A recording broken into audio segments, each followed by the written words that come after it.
Subscribe करें और bell दबाएं ताकि कोई खबर रह न जाए।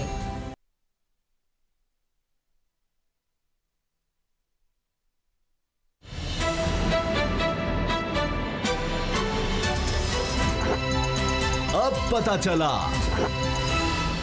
बिस्मिल्लाहिर्रहमानिर्रहीम, अस्सलाम वालेकुम। मैं हूं मोहम्मद उसामा गाजी और आप देख रहे हैं अब पता चला। वज़ीर आज़म इमरान खान अमेरिका में हैं और वहां पर अहम मुलाकातें कर रहे हैं। अभी कुछ ही देर पहले अमेरिकी सदर डोनाल्ड ट्रंप से उनकी मुलाकात हुई है और ब्रेकिंग न्यूज़ मैं आपको दे दूं, अंदर की खबर जो सामने आई है वो ये है कि डोनाल्ड ट्रंप की तरफ से कहा गया है कि इमरान खान साहब मोदी से मुलाकात करें, जिस पर साफ जवाब दे दिया है इमरान खान साहब ने कि जब तक कर्फ्यू है मकबूजा कश्मीर में किसी सूरत मोदी से मुलाकात नहीं हो सकती।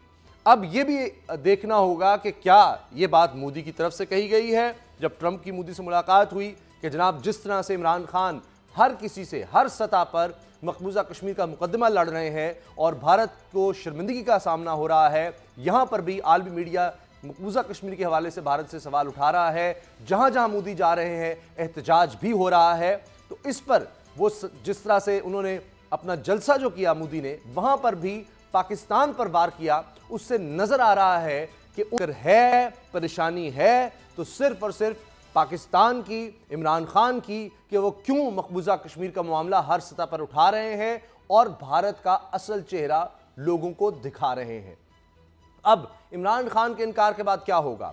जो मुलाकात हुई है उसमें जो बात सामने मीडिया के कही गई है डोनाल्ड ट्रंप की जानिब से वो यही है कि अगर दोनों मुल्क चाहें तो वो सालिसी के लिए तैयार हैं और मुलाकात अभी जारी भी है। इससे पहले उन्होंने कुछ मीडिया से भी बात की है। लेकिन इमरान खान जहां जा रहे हैं, जिससे भी मिल रहे हैं, जितने भी लोगों से मुलाकात हो रही है, जिसमें इंसानी हकूक़ की तंजीमों के सरबराहान हों, मुल्कों के सरबराह हों, दीगर लोग हों, मीडिया हो, हर सतह पर मकबूजा कश्मीर की बात कर रहे हैं। जो उनसे सवाल हो रहे हैं वो अफगानिस्तान के बारे में, अमन के बारे में, दहशतगर्दी के हवाले से भी बात हो रही है और ईरान के हवाले से भी बात सवाल हो रहे हैं। ख़ासतौर पर चीन और पाकिस्तान के ताल्लुकात पर बात हो रही है और अफगान अमन अमल के बारे में बात हो रही है, जिसमें अब से कुछ देर पहले ही जब इमरान खान साहब ने एक थिंक टैंक से वहाँ पर बात की, इंटरेक्शन हुआ, तो उसमें भी उन्होंने कहा कि वो डोनाल्ड ट्रंप से कहेंगे कि अमन ही वाहिद रास्ता है अफगानिस्तान में आगे बढ़ने के लिए और बातचीत से आगे बढ़ना होगा और इसी से अमन आएगा। इस हवाले से हम बात करेंगे। मेरे साथ हैं असद खरल साहब और बाबर डोगर साहब। लेकिन जिस तरह से उन्होंने अमेरिका के हवाले से भी इमरान खान साहब ने वहाँ पर बात की है कि दहशतगर्दी का अगर पाकिस्तान शिकार हुआ है तो इसमें अमेरिका भी कसूरवार है, इस पर भी हम बात करेंगे। लेकिन पहले रिपोर्ट देखते हैं कि इमरान खान साहब की मसरूफियात क्या रही हैं। असद खरल साहब, आप इस बारे में क्या कहेंगे कि डोनाल्ड ट्रंप अमेरिकी सदर जो कह रहे हैं कि पाकिस्तान के साथ अच्छे ताल्लुकात हैं और दहशतगर्दी के खिलाफ पाकिस्तान ने बहुत काम किया है और वो कह रहे हैं मैं अपनी पेशकश पर कायम हूँ सालिसी की, तो इससे कोई बात आगे आपको जाती नज़र आ रही है? क्योंकि इमरान खान तो हर सतह पर मकबूजा कश्मीर की बात कर रहे हैं। अभी लगता है कि अफगानिस्तान में अमन के लिए भी वो कह रहे हैं कि बातचीत का रास्ता अपनाया जाए और अफगान मसले पर बात करना चाहता हूँ, ये अहम मसला है। तो अमेरिका का अपने मसाइल वहीं हैं, अफगानिस्तान, ईरान वो उस तरफ देख रहा है, पाकिस्तान मकबूजा कश्मीर की बात कर रहा है। तो इस पर कहीं आपको लगता है कि अमेरिका किसी भी तरह का कोई भी दबाव डालेगा भारत पर? उसामा साहब, 42 साहब तो मेरा ख्याल है कि तकरीबन 1.5 माह हो गया है, 50 दिन हो गए, 50 दिन हो गए हैं कर्फ्यू को।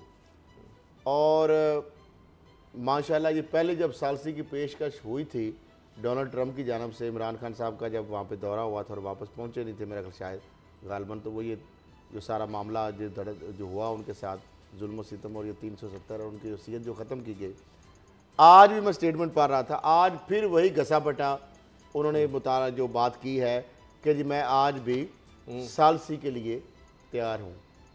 यानी 50 रोज़ से वहाँ पे कर्फ्यू नाफज हुआ है, वहाँ पे बिजली यानी वहाँ पे जो उनको मवासलाती निज़ाम बंद है, वहाँ पे उनको खुराक नहीं है, अद्वियात नहीं है, जिस तरह उनको उठाया जा रहा है, मारा जा रहा है, फ़ौज जिस तरह फ़ौज कशी की जा रही है, वहाँ पे जुल्म और जबर के जो पहाड़ तोड़े जा रहे हैं, इंटरनेशनल मीडिया कह रहा है, इंसानी हकूक़ की तंजीमें चीख कह रही हैं, UNO की रिपोर्ट कह रही है, यूरोपियन यूनियन जो काउंसिल है वहाँ पे जो मामला ये गया, हर तरीके से इवन के इंडिया के अंदर का जो मीडिया है वो कह रहा है, जो कुछ लोग जो हैं जो सेंसिबल हैं वो भी इसके ऊपर क्रिटिसाइज़ कर रहे हैं, उनकी अपनी अपोजिशन जमातें कर रही हैं, पाकिस्तान जो मुसलमान तो हैं ही हैं। असल में ये आज भी तो है भी ना उन्होंने खैरल साहब, उनका पेशकश मसला वही- उन्होंने अब कहा देखिए कि वो मैं ईरान की बात कर रहे हैं जी, ईरान, अफगानिस्तान, देखिए अमेरिका मुझे के ये अपने बताएं मसाइल कि हैं, ये वो मजाक उस एक तरफ मुज़िका देख रहा खेज, है। उसामा साहब एक मुज़िका खेज बात है। ये क्या कर रहे हैं डोनाल्ड ट्रंप साहब, ये क्या तमाशा कर रहे हैं? 50 दिन से आप भाई जी मैं पेशकश कर रहा हूं, पेशकश किस हालात में पेशकश कर रहे हैं भाई? कौन पागल होगा जो इन हालात में मोदी से बात करेगा? कौन पागल होगा जो अभी आपने बात की है जी, तो अंदर की इमरान खबर है खान वो। साहब पूरी कौम की मीडिया तर्जुमानी के करते सामने हुए डोनाल्ड ट्रंप ने बात देखिए, की थी, बात नहीं क्योंकि भी उनको की। पता था कि वो इनकार अगर हुआ तो सुबकी होगी कि इमरान खान कहेंगे मैं नहीं मिल रहा। देखिए तो ये अंदर की खबर मैंने आपको उसामा दे दी है। साहब इससे पहले हमारी फॉरेन पॉलिसी आ चुकी है, सामने आ चुकी है हमारी बात, तो वज़ीर खारजा कह चुके हैं, वज़ीर आज़म कह चुके हैं, पार्लियामेंट के अंदर ये बात हो चुकी है कि जब तक जो स्टेटस खत्म किया गया उसको वापस नहीं लिया जाता, वहां से कर्फ्यू नहीं उठाया जाता, उस वक्त तक ना कोई डायलॉग होंगे, ना बात होगी, ना उनसे मुलाकात होगी। अब अगर उनकी ख्वाहिश जाग रही है, अगर मोदी साहब एक तरफ वो कहते हैं वज़ीर आज़म मेरे पाकिस्तान दोस्त हैं, इंतहाई उनके ऊपर मैं एतमाद करता हूं, वो बड़े मेरे दोस्त हैं, साथी हैं, लेकिन वहां खड़े होके जो इमरान खान साहब ने उनको शीशा दिखाया है, उन्होंने कहा हमारी बहुत बड़ी गलती थी कि 9/11 में आपका हमने जो साथ दिया और उसका नुकसान क्या हुआ, आज जो हमें मईशत हमारी कमजोर है तो उसकी वजह क्या है? 70,000 कीमती जानें हमारी गई। ये होती है दोस्तियां, ये होता है मतलब हमने आपका साथ दिया तो उसके लिए आपने क्या हमारे साथ किया? 70,000 हमें शहादतें देनी पड़ी, 2,000 अरब की 200 अरब की मईशत का नुकसान हुआ, और उल्टा आप हमें ताने भी देते हैं दहशतगर्दी के। एक तरफ हम जानने की कुर्बानियां दें, आपकी प्राइस जंग लड़े, उसके अंदर अपने बंदे चौंके, शहादतें दें सिविलियन की, आर्मी की, पैरामिलिट्री फोर्सेस की, पुलिस फोर्सेस की, और जिस तरह से हमारी मईशत तबाह हो, और फिर आप हमें ताने दे रहे हैं। और फिर जो इमरान खान साहब ने जो वहां पे बात की है कि उनका इस्लाम सिर्फ एक है, दो इस्लाम नहीं है, उन्होंने ऐसा मुंह तोड़ जवाब दिया है, और उसके बाद उनकी जुबानें उनके पास कुछ जवाब नहीं था।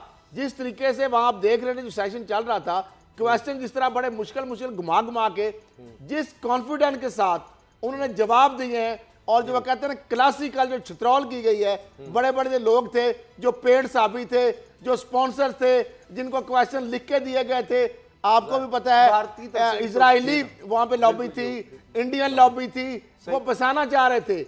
वो इस तरह पानी पी के जिस तरह होता है ना बंदा एंजॉय करके, एक होता है घबराहट में, क्योंकि नवाज शरीफ या जरदारी साहब तो होते तो वो तो पर्चियां खोलते होते, वो घबराहट में पानी पी रहे थे, वो एंजॉय करके उस चीज को वो इतना जबरदस्त तरीके से उन्होंने जवाब दिए कि मेरा ख्याल है उनको भी लाजवाब कर दिया, और अमेरिका को पूरी दुनिया के सामने उसका भी चेहरा खोला है कि ये जो नाम नहाद नंबरदार बन रहे हैं इंसानी हकूक के, या जो दोस्तियों की बात करते हैं, ये क्या अपने दोस्तों के साथ? अच्छा बाबर साहब, जी बाबर डोगर साहब, ये बताइएगा कि आपको क्या लगता है कि इमरान खान साहब जिस तरह से मकबूजा कश्मीर की हर सतह पर बात कर रहे हैं, भारत को, मोदी को इससे परेशानी तो बहुत ज़्यादा हुई है, क्योंकि उन्होंने वहाँ पर जो जलसा किया उसमें एक ही बात उन्होंने कही, एक ही मुल्क के खिलाफ, और वो है पाकिस्तान, कि जनाब ये जी अपना मुल्क नहीं समझ रहा, और ये मकबूजा कश्मीर की बात करते हैं। तो ये तकलीफ तो हो रही है वहाँ पर जो पाकिस्तान मुकदमा लेकर गया है, और उसको खदशा तो वो है कि 27 को जो तकरीर होगी उसमें कश्मीर की बात होगी। देखिए उसामा साहब, ह्यूस्टन में जो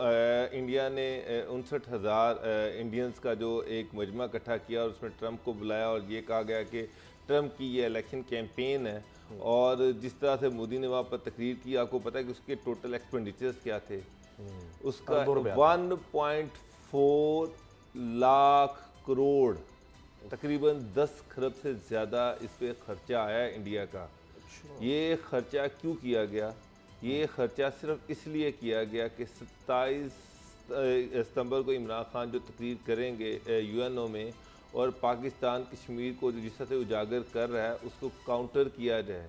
उसको काउंटर करने के लिए ट्रंप को वहाँ पर बुलाया गया, ट्रंप की वहाँ पर स्पीच की गई, ट्रंप को वहाँ पर बिठाया गया, और उसके बाद उसके सामने बैठकर मोदी साहब ने जिस तरह पाकिस्तान के खिलाफ बातें की, तो एक तरह से उसने ट्रंप को खरीदने की कोशिश की है।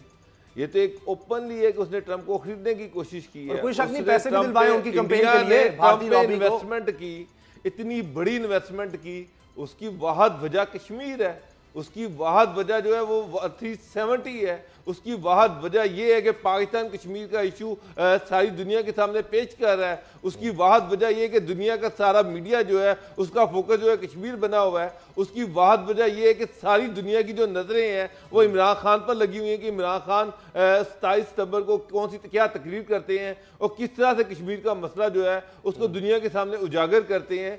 इसको तोड़ने के लिए, इसका प्रेशर तोड़ने के लिए मोदी ने और इंडिया ने, मोदी जो मुसलमानों का बुचर है, मुसलमानों का जो कातिल है, उसने ये सारी मीटिंग अरेंज की और उसमें उसने ये ट्रंप को ये बताने की कोशिश की कि हम वो इंडिया उसके लिए कहीं किसी हद तक जा सकता है।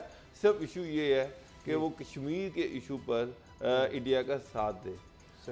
जो आप बात कर रहे हैं कि प्रेसिडेंट ट्रंप जो आज मिले इमरान खान से और जिसमें उन्होंने मीडिया के सामने नहीं, जो साइडलाइंस पर जो उन्होंने जो ऑफर की है कि वो जो रिसेप्शन दे रहे हैं, 2 रिसेप्शन होंगे। एक वहाँ पर जनरल असेंबली के जो सेक्रेटरी जनरल जो हैं वो रिसेप्शन देंगे और दूसरा ट्रंप दे रहे हैं सारी दुनिया के जो लीडर्स वहाँ पर आए हैं उनको। तो ट्रंप ने ये ऑफ़र की है कि जनाब जो मैं रिसेप्शन दूंगा, अगर मैं मोदी को पकड़ के आपके पास ले आऊँ तो अगर आप उससे हाथ मिलाएं और थोड़ी सी चिट चैट कर लें मेरी मौजूदगी में, तो ये डिटेल तो मेरे पास भी नहीं थी। सर जो डिटेल है वो यही है कि उसने कहा कि मैं मोदी को पकड़ के आपके पास ले आऊँगा। अच्छा। जहाँ आप बैठे होंगे वहाँ आकर आप उससे हाथ मिलाइएगा और वहाँ पर एक साइड पर हम थोड़ी सी चिट चैट कर लेंगे। अच्छा। और ये जो रिक्वेस्ट है ये मोदी की तरफ से है कि किसी तरीके से मेरी एक 27 सितंबर में जो जनरल असेंबली का जो इजलास है जिसमें इमरान खान ने तकरीर करनी है, उससे पहले मेरा इमरान खान के साथ एक एनकाउंटर करवा दिया जाए, मेरी उससे एक मीटिंग करवा दी जाए, मैं उससे एक हाथ मिला लूँ। हो सकता है कि वो हाथ के चक्कर में इमरान खान को गले लगा ले। आपको पता है मोदी जिस तरह की हरकतें करता है ताकि वो दुनिया को दिखाने के लिए कि अब ये वो मसला ही सिर्फ नहीं रहा। दुनिया के मीडिया को दिखाना चाह रहा है, वो सिर्फ दुनिया को ये बताना चाह रहा है कि जी इशू कुछ भी नहीं है, ये इमरान खान जो ये मेरे साथ है। और दूसरी बात ये है कि उसको पता है कि अगर इस तरह से हो गया, अगर ट्रंप मुझे ले गया और मैंने इमरान को गले लगा लिया, आप उसको धक्का तो नहीं दे सकते। अगर वो आपके पास आ जाता है, आपको गले लगा लेता है, तो पाकिस्तान में इमरान खान का जो असर होगा वो आप जानते हैं कि क्या होगा। तो ये इमरान खान के लिए बहुत मुश्किल सिचुएशन थी और जिसमें उन्होंने इनकार किया कि जी ये मेरे लिए पॉसिबल नहीं है।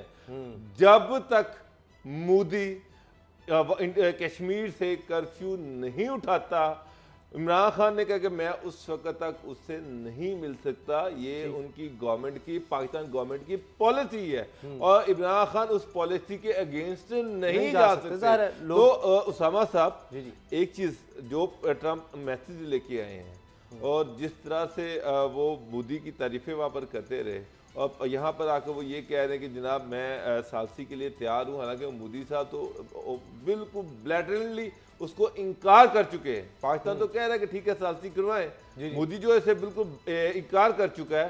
तो ट्रंप साहब को सारा पता है, उनके लिए सारा उसको सारा पता है, लेकिन मफादात की एक ऐसी जंग है जिसमें कोई किसी का दोस्त नहीं है, सिर्फ सारे ममालिक मफादात के दोस्त हैं। और ट्रंप को पता है कि इंडिया एक बड़ी इकोनॉमी है और इंडिया के साथ बेतहाशा अमेरिका के मफादात हैं। तो अगर आप ये समझते हैं कि ट्रंप जो है वो इसमें पाकिस्तान का साथ देंगे, पाकिस्तान के लिए आवाज़ उठाएंगे, तो ये आप जो है ना, ये सबसे बड़ी भूल होगी और हमाकत होगी। ट्रंप इसी तरह रहेगा। ट्रंप मोदी को भी अपना दोस्त कहेगा, इमरान खान को भी दोस्त करेगा और जहां पर उसको मौका मिला वो पाकिस्तान को नुकसान पहुंचाएगा। अच्छा, ये मैं आपको क्लियरली कह रहा हूँ। अच्छा, ये वो जंग है जो पाकिस्तान ने लड़नी है, अपने सर पर लड़नी है। कश्मीर का अगर केस है तो पाकिस्तान ने प्लीड करना है, कश्मीर का मसला पाकिस्तान ने खुद ही हल करना है और ये अल्टीमेटली जंग की तरफ सिचुएशन जानी है। अगर आप समझें कि इस तरह की चीजों से हल हो जाएगा तो मुझे हल होता नजर नहीं आ रहा। आपके अपने ममालिक, मुस्लिम उम्मा के ममालिक तो आपके छोड़ नहीं है, तो फिर ट्रंप जो है वो मेडिएशन क्यों करवाएगा, वो कहाँ करेगा। तो ये असद खरल साहब, लेकिन अभी तैयब उर्दवान से अगर मुलाकात होती है, अभी एमनेस्टी इंटरनेशनल के सेक्रेटरी जनरल से मुलाकात हुई है, आप समझते हैं कि उन्होंने तो कहा जी हमें तो काम ही नहीं करने दिया जा रहा, इतनी बड़ी बड़ी ऑर्गेनाइजेशन से बात कर रही हैं, तैयब उर्दवान की तरफ से बड़ा अच्छा बयान आया, तो इससे कहीं ना कहीं कुछ ना कुछ दबाव तो हो रहा है। इससे पहले हम EU की बात कर चुके हैं, यूरोपियन यूनियन की, जितनी भी आलमी तंजीम इंसानी हुकूक की, अक़वाम मुत्तहिदा की अपनी तंजीम, वो ये बात कर चुकी है। तो इससे इस तरह तो नहीं आंखें चुरा सकते। अभी ये भी होना है कि भारतीय वज़ीर दिफा ने भी, जहां पर इमरान खान ने इतने मुश्किल सवालों के जवाब दिए और लाजवाब कर दिया, अगर वहां पर कोई इंडिपेंडेंट होकर साफ़ी सवाल करता है और उसको भी इसी तरह लाइव नशर किया जाता है, तो फिर क्या जवाब होगा उनके पास मकबूजा कश्मीर पर यह जुल्म ढाने का? उनके पास जवाब अभी तक आपने देख लिया, पूरा इंटरनेशनल मीडिया, ह्यूमन राइट्स, और जो 27 तारीख को जो जनरल असम्बली में इजलास है इमरान खान साहब का जो खिताब है, उससे पहले भी बहुत इंपॉर्टेंट मीटिंग्स है। 27 में तो वो बात करेंगे ही, दुनिया के सामने ये इशू उठाएंगे ही, लेकिन उससे पहले आप देख लें मुक्सर कि 24 को वो अक़वाम मुत्तहिदा के सेक्रेटरी जनरल के इस्तकबालिया में जो शिरकत करें, जो डोगर साहब ने बताया, उसके बाद वो ह्यूमन राइट्स वॉच जो है उनके एग्जीक्यूटिव डायरेक्टर से भी मुलाकात करेंगे। वहाँ जो रिपोर्ट, वहाँ पे जो वायलेशन हो रही हैं सारी जो है, पाकिस्तान अपना स्टांस भी देगा और ह्यूमन राइट्स के वायलेशन के हवाले से वो चीज़ें भी हाईलाइट, उसको भारत किस तरह रोकेगा। 25 सितंबर को फिर अक़वाम मुत्तहिदा के हेड क्वार्टर में जा रहे हैं इमरान खान साहब वज़ीर पाकिस्तान, और नफरत अंगेज़ मवाद की रोकथाम से मुतल्लक जो कॉन्फ्रेंस है उसमें खिताब करेंगे। और ये इससे बड़ा नफरत अंगेज़ मवाद क्या, वहाँ पर तो लोगों को मारा जा रहा है, उनकी आज़ादियाँ सलब कर ली गई हैं, फौज कशी की हुई है, वो सारा मामला है, और UNO की रेजोल्यूशन की भी खिलाफ वर्जी है।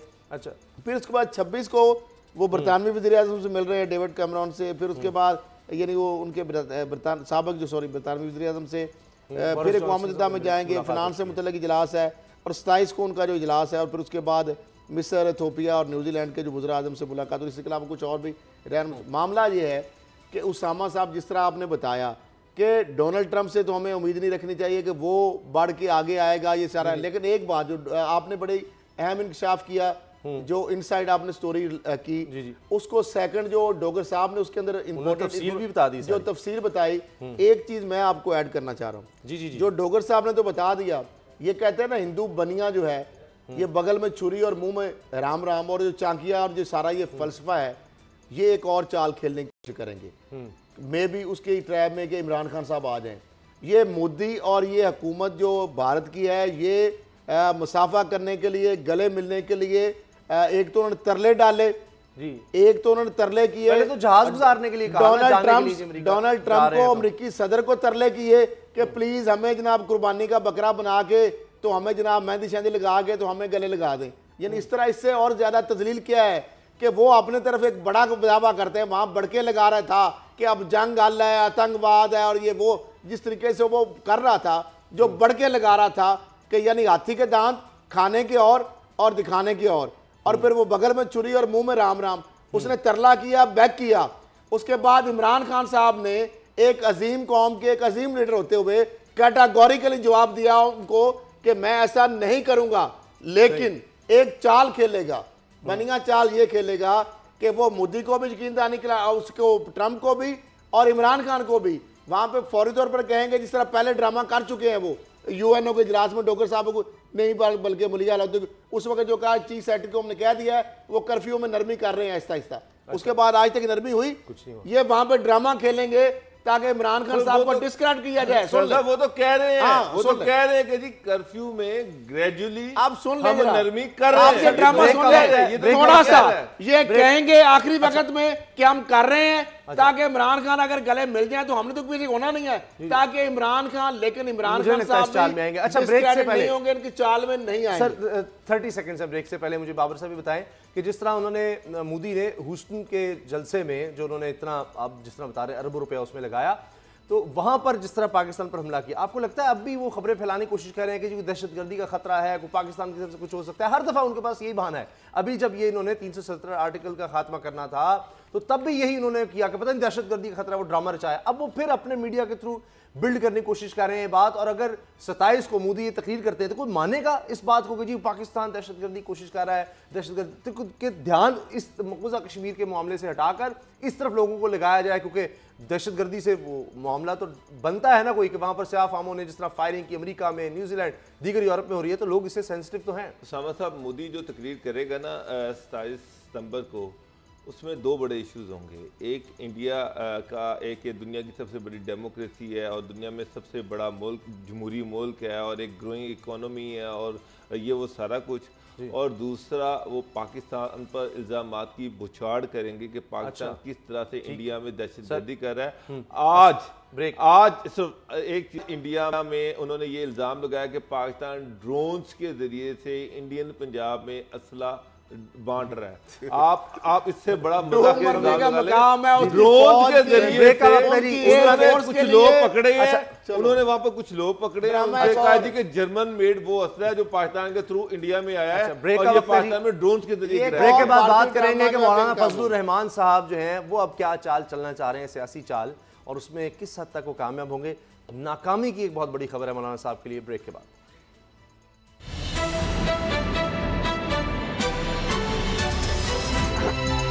अब पता चला।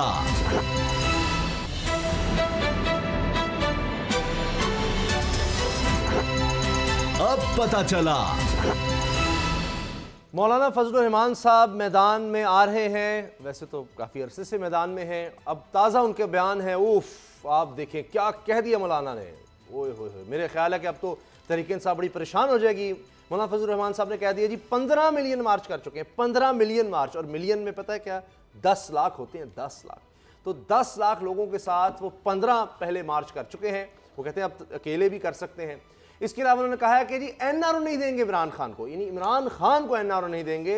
यहीं पर उन्होंने बस नहीं किया, उन्होंने कह दिया है कि फ्रॉड हुकूमतें आती रही हैं इस मुल्क में, फ्रॉड हुकूमतें। अब पता नहीं वो नून लीग की हुकूमत का जिक्र कर रहे हैं जिसमें वो कश्मीर कमेटी के चेयरमैन थे, या उससे भी पहले पाकिस्तान पीपल्स पार्टी की हुकूमत का जिक्र कर रहे हैं जिसमें वो कश्मीर कमेटी के चेयरमैन थे, या उससे पहले परवेज़ मुशर्रफ साहब की हुकूमत का जिक्र कर रहे हैं जिसमें खैबर पख्तूनख्वा में हुकूमत लेकर बैठे हुए। ये अब मुझे नहीं पता कि क्या करें, लेकिन जो चीज़ मुझे पता है वो मैं आपको बता देता हूँ कि शहबाज शरीफ साहब ने कोई यकीन दहानी नहीं कराई। मौलाना साहब को 2 घंटे मुलाकात जारी रही, लेकिन शहबाज शरीफ साहब जो ही कोई बात होती थी जी फिर किस तरह आप हमारे साथ आ रहे हैं, तो शहबाज शरीफ साहब कभी इधर बात कभी उधर बात, हाँ, कोई यकीन दहानी नहीं कराई कि नून लीग आ रही नहीं आ रही। इसका मतलब है शहबाज शरीफ साहब तो नहीं आ रहे। तो असद खरल साहब, फिर क्या होगा? शहबाज शरीफ साहब नहीं आएंगे तो फिर नवाज शरीफ साहब के जो करीबी लोग हैं वो आएंगे और उनके बगैर ये हो जाएगा। 15 मिलियन मार्च वो कर चुके हैं।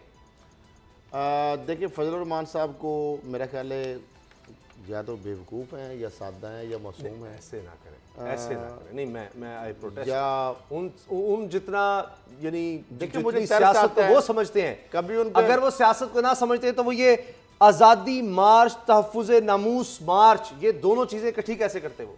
कभी मुझे उनके पे तरस भी आता है और कभी रश्क भी आता है।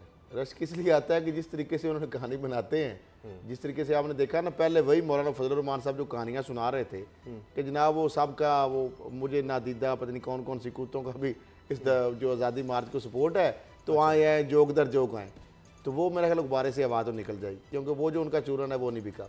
शहबाज शरीफ साहब ने उनको बेसिकली मतलब इससे ज़्यादा मेरा ख्याल है एक रीज़नेबल मतलब रिस्पेक्टेबल तरीके से उन्होंने जवाब दे दिया है कि सॉरी मैं आपकी हेल्प नहीं कर सकता। अच्छा। आपकी जिस तरह अदारे से निकालने के लिए कहते हैं ना कि मज़ीद आपकी खिदमत जो सर्विसेज की ज़रूरत नहीं है, नो मोर रिक्वायर्ड, तो यही बिलावल साहब बहुत पहले कह चुके हैं। सुन लें आप वो जो ऊँटों सारे बयानों का सत्यानाश कर रहे हैं, ऊँटों के काफिले डाचियों के ऊपर और वो घोड़ों के ऊपर ये जो तमाशा लगाने की कोशिश वो कर रहे हैं, वो जंग का जिस तरह मैदान बर्पा करना चाहते हैं, उनको ये नहीं पता मौलाना साहब कि ये इस तरीके से नहीं। अच्छा, वो कह रहे हैं एक दो दिन में तय हो जाएगी तारीख। अच्छा, तय हो जाएगी। बहरहाल उनकी जो है रेट बढ़ा रहे हैं, अपना जो चीजें उनको डीलिंग है ना, बलूचिस्तान के अंदर उनको शेयर चाहिए। बंगला उनको यादें सताती हैं, वो जो 22 नंबर बंगला है, सरकारी बात करें, वो कह रहे हैं जी एनआरओ नहीं दूंगा इमरान खान को। बाबर डोगर साहब मुझे बताएं उनके पास कौन? मौलाना साहब ने कहा है कि उम्मीद है, पहले कह रहे हैं कि उम्मीद है अपोजिशन के साथ जो डिक्लेरेशन तय हुआ था इस पर अमल होगा, साथ ही कहते हैं आप देखेंगे सब साथ होंगे। एक तरफ उम्मीद है, दूसरा कहते हैं आप देखेंगे, और फिर कहते हैं हम अकेले भी जाएंगे। अच्छा, उसामा साहब कल जो शहबाज शरीफ साहब के साथ मीटिंग हुई है उसमें मौलाना एक तो वो ये चाह रहे थे कि PMLN उनको बताए, उनके साथ चीज़ें तय करे, डेट समेत हर चीज़ उनसे तय करे। हर चीज़ का क्या मतलब? शेड्यूल और किस तरह से PMLN जाएगी, क्या ज़्यादा राह भी उसमें है ना, आप समझा करें। दूसरी जो बड़ी चीज़ थी वो ये चाह रहे थे कि जो नून लीग की जो सेंट्रल एग्जीक्यूटिव कमेटी का जो इजलास है सितंबर को, जिसमें सारी चीज़ें डिसाइड होनी है और ये भी डिसाइड होना कि उन्होंने हिस्सा लेना है या नहीं लेना। वो ये चाहे थे उसमें जमीयत उलमा इस्लाम का खुसूसी एक डेलीगेशन उसमें जाए और एज अ ऑब्जर्वर उस मीटिंग को देखे, जिसको शहबाज शरीफ ने उसको भी एक्सक्यूज़ कर दिया कि नहीं सर ये पॉसिबल नहीं है, ये हमारी इंटरनल मीटिंग है तो हम आपको अलाउ नहीं कर सकते। नून लीग वाज़े तौर पर दो हिस्सों में तकसीम हुई है। एक और धड़ा जो है वो ये कह रहा है कि हर सूरत में नून लीग इसमें शिरकत करेगी। लेकिन वो धड़ा कहाँ है बाबा साहब? वो तो अब तो खत्म तकरीबन हो चुका है। नहीं सर, वो धड़ा है, वो बहुत बड़ा धड़ा है जिसको सेनेटर परवेज रशीद हेड कर रहे हैं। हाँ, ये है। और नॉन इलेक्टेड लोग बड़ी सर इलेक्टेड लोग भी हैं इसमें। अच्छा, इलेक्टेड लोग भी हैं और वो ये डिसीजन एक बड़ा धड़ा जो है वो ये कह रहा है कि सर डिसीजन नवाज शरीफ का होगा, उसी को मानना। तो ये शहबाज शरीफ के लिए बड़ी मुश्किल सिचुएशन है इससे निकलना। अगर वो इसमें नहीं आते और एक बड़ा ग्रुप उनको सपोर्ट करता है तो फिर शहबाज शरीफ की अपनी सियासत जो है वो भी खतरे में पड़ जाएगी नून लीग के अंदर। ख्वाजा आसिफ एहसन इकबाल जो नवाज शरीफ का धड़ा माना जाता है, तो हम सुनते हैं कि जनाब जो बड़े खास कैदी होते हैं, बड़े अहम कैदी होते हैं, उनके लिए सहूलतें हम देखते रहते हैं, आप बात भी करते रहते हैं, लेकिन आज खरल कहानी में है कि आम कैदियों के लिए भी कुछ बेहतरी आ रही है। तो खरल साहब क्या खबरें हैं इस बारे में? देखिए, ये जो जेल में तब्दीली के हवाले से आज वो वज़ीर आला पंजाब जनाब उस्मान बुज़दार साहब ने कहा है कि जेल के कैदियों के लिए तब्दीलियाँ लाई जा रही हैं, तब्दीली आ नहीं रही, तब्दीली आ गई है। अभी बहरहाल वो नोटिफिकेशन वगैरह तो जो मैंने अभी मंगवाया रिकॉर्ड से, ये 19 अप्रैल 2018 की है, जो कि उस वक़्त A क्लास ख़त्म की गई थी। और जो अभी जो क्लास जो उनका सब के लिए यकसा हैं, लेकिन मेरा ख्याल है वो ऐसी बात नहीं है, यकसा नहीं है। उन्होंने कहा है कि बेसिकली हम कुछ मैनुअल में तब्दीलियाँ लाएंगे, पैरोल के हवाले से उनका मज़ीद उसमें आसानियाँ पैदा की जाएंगी कि जो पैरोल पर आई में थोड़ा सा मुश्किलात थी, ताकि लोग जो बड़े बड़े आपको पता आ रहे हैं, यानी ये तब्दीलियाँ लाई जा रही हैं ताकि जो बड़े बड़े लोग हैं उनको आसानी से जल्दी से छूटा जाए। गरीब आदमी को पैरोल कहाँ मिलता है? डोगर साहब को पता है, होम डिपार्टमेंट उनकी माँ बाप भाई बहन बेटे, तो वो बेचारे साथ साथ कुल्फ आता है और कुल खानियाँ हो जाती हैं। यहाँ पे तो जनाजे पे से पहले पे लोग पहुँच जाते हैं। तो दूसरा उन्होंने कहा कि सूबे दूसरे जो हैं वहाँ पे भी उनको भी ये फैसिलिटीज़ आ जाएगी, अप्लाई करेंगे। फिर उनका दूसरे जगहों पे, हॉस्पिटलों में, प्राइवेट जगहों पे, यानी उनको दूसरे सूबों में जो कैदी है, इस टाइप की काफ़ी चीज़ें उन्होंने सहूलतें बनाने की कोशिश की है। हम ये समझ रहे थे कि यकसा जो सहूलत है, मैं जो समझ रहा था अभी तक, क्योंकि अभी सामने को आएगी, उसके मुताबिक हम समझ रहे थे कि नवाज शरीफ साहब से जो भी उनको जो मिलती है सहूलत एज ए पॉलिटिशियन, जो ग्रेड 17 ऊपर लोग जो है, जो टैक्स पेयर जो लोग हैं, जिनकी ज़मीन ज़्यादा होती है, तो उनको वो मेज़ कुर्सी बेड शेड मिलता है, गुम शक्ति मिलता है। तो हम ये समझ रहे थे कि अब सब के लिए जो रियासत मदीना है ना, एक जैसा पाकिस्तान होगा, एक जैसा निज़ाम होगा, लेकिन अभी तक वो इसके अंदर एम्बिगुइटी है। साथ ज़रा सुन ले कि जो आज दो मीटिंग्स भी हुई हैं, जिन तक पत्तों पे वो कहते तकिया था, वही पत्ते हवा देने लगे। आज जहांगीर तरीन साहब जो लाए थे, आज शायद वो पछता रहे हैं। बुज़दार साहब की उनकी मीटिंग थी, बड़ा बुझे थे वो आज। कौन? तरीन साहब? क्यों? क्योंकि वो शायद जो एक्सपेक्टेशन लेके आए थे कि बुज़दार साहब से ये चीज़ें करानी है, कोई डम्मी सा बंदा मैं लाऊंगा, साउथ पंजाब से होगा, शरीफ आदमी होगा, तो मेरे सारे मामले सीधे हो जाएंगे, उनको समझ आने में तो मैं उतनी देर तक काम डाल लूँगा। कुछ और हो गया। चीनी के हवाले से तो उन्होंने अरबों रुपए बना लिए हैं, चीनी के हवाले से तो 45 से 80 रुपये तक पहुँच गए, अरबों रुपए को मिलियन ऑफ, आपको पता है, टन उन्होंने, ये तो बड़ी काम होता है ना। अकेले छोड़ दें, अकेले नहीं, 90% 80% उनके पास है। शुगर का नंबर 1 बाबर साहब। दूसरा सुन लें, उसके बाद राजा बिशारत साहब की मुलाकात हुई है। राजा बिशारत की सीएम से मुलाकात हुई है, उधर ही रहते हैं घर साहब, रहते तो है, बात तो सुने ना, फीलिंग सुने जरा।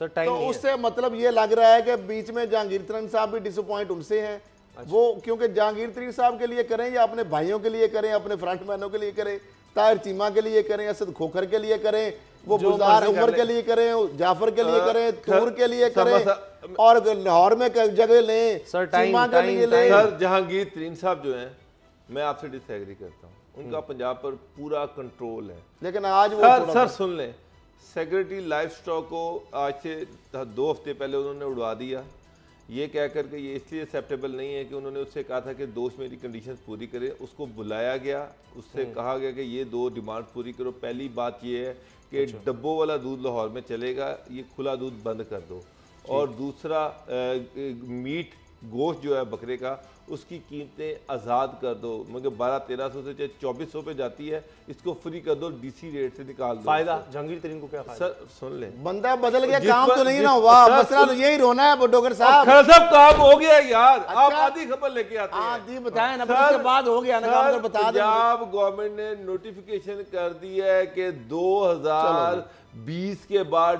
पंजाब में खुला दूध बंद हो जाएगा, ये नोटिफिकेशन हो गया। मुबारक हो जी, पाकिस्तानी कौम को मुबारक हो, ताकि अपनी मर्जी का वो ब्रांड बेचेंगे। जो है वो नेस्ले की बड़ी कंपनी है, नेस्ले बड़ी कंपनी है, उसके साथ एग्रीमेंट कर रहे हैं। ये वही काम और सिर्फ एडवांस जो मियां अमर शाह ने किया था ना गाड़ियों के लिए, वो नेस्ले को मियां अमर शाह ने गाड़ियों के लिए एडवांस इस तरह बुकिंग की थी। वो 50 रुपए का दूध किलो खरीदेंगे और 150 रुपए किलो दूध वो बेचा जाएगा डब्बे में बंद करके। तो ये सर अभी आप कह रहे हैं, मैं वो पूरी असद खोखर को अभी कमिश्नर लाहौर के पास भेजा कैटल मार्केट के उसके एमडी बनवाने के लिए, शाम के लिए। तो बुज़दार साहब ने वो वापस उनका काम नहीं किया, कमिश्नर लाहौर को कोई बात नहीं जी। उसके बाद साहब ने पहले कंपनी उसको बदल दिया। पहले शहबाज गिल को उठाया, ओन चौधरी को उठाया, वो कहेंगे जी अब तरीन साहब भी मुझे काम नहीं करने देते, हो सकता है उनका भी कुछ, उनको भी समझाया जाएगा ऐसे ना करें। बाबर डोगर साहब कल क्या होगा? कल क्या होगा? सवाल है। कल आज़ाद कश्मीर के जो प्राइम मिनिस्टर हैं वो लाहौर में हैं और कश्मीरियों के हवाले से वो लोगों में एक अवेयरनेस क्रिएट कर रहे हैं।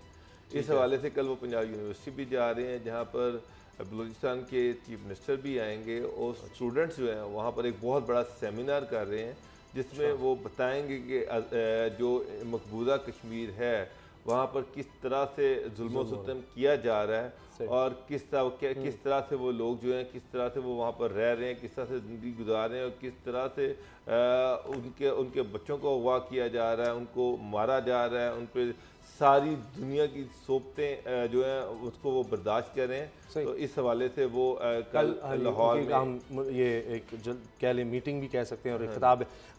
खरल साहब कल क्या होगा? कल हो जाए परसों हो जाए, बहरहाल बड़ी लाहौर के अंदर एक लिस्ट तैयार हुई है बेनामी प्रॉपर्टीज़ की। उसके लिए बड़े बड़े अहम लोग हैं, बहुत कुछ जो ताकतवर भी हैं, उसमें कुछ मीडिया इंडस्ट्री से लोग भी हैं, एजुकेशन सेक्टर से भी हैं, बेनामी प्रॉपर्टीज़ हैं, अरबों की हैं, बहुत सारे बिजनेसमैन भी हैं और तहसील जो पटवारियों से लेकर एसी ने लिस्टें बनाई हैं। इस तरीके से सूबा भर में ये लिस्टें बन रही हैं एक एक ज़िला के अंदर। जैसे हमने एक बात की थी वो ये सही है और कुछ अरुणाबाद के हवाले से, तो वहाँ पर निकल रही हैं जो वाइटल चाय वाले उनकी भी, और जिनकी 20 अरब के हवाले से बात मैंने की थी, उस हवाले से बहुत सारी चीज़ें सामने आ रही हैं। अरबों रुपए के स्कैंडल और उसमें गिरफ्तारियां भी आज और कल में आप देखें। जी आज इमरान खान साहब थिंक टैंक सा उससे खिताब भी किया, सवालों के जवाब दिए, बल्कि ये कहना ज़्यादा बेहतर होगा, सिर्फ सवालों जवाब था। लेकिन मोदी उसमें नहीं जा रहे हैं, वो वज़ीर दिफा को भेज रहे हैं और वहाँ भी देखते हैं कि अब उनसे कश्मीर के बारे में सवाल होता है नहीं, क्योंकि जब इमरान खान साहब ने कहा कि अगर कल वज़ीर दिफा आ रहा है भारत का तो उससे भी आप इसी तरह से सवाल कीजिए, ख़ासतौर पर कश्मीर के हवाले से। देखते हैं कि अब कल क्या होता है, क्या जवाब आता है भारत की तरफ से। प्रोग्राम देखने का बहुत शुक्रिया, दुआ में याद रखिएगा। अल्लाह हाफ़िज़।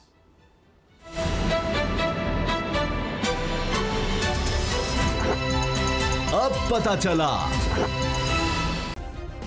सब्सक्राइब करें और बेल दबाएं ताकि कोई खबर रह न जाए।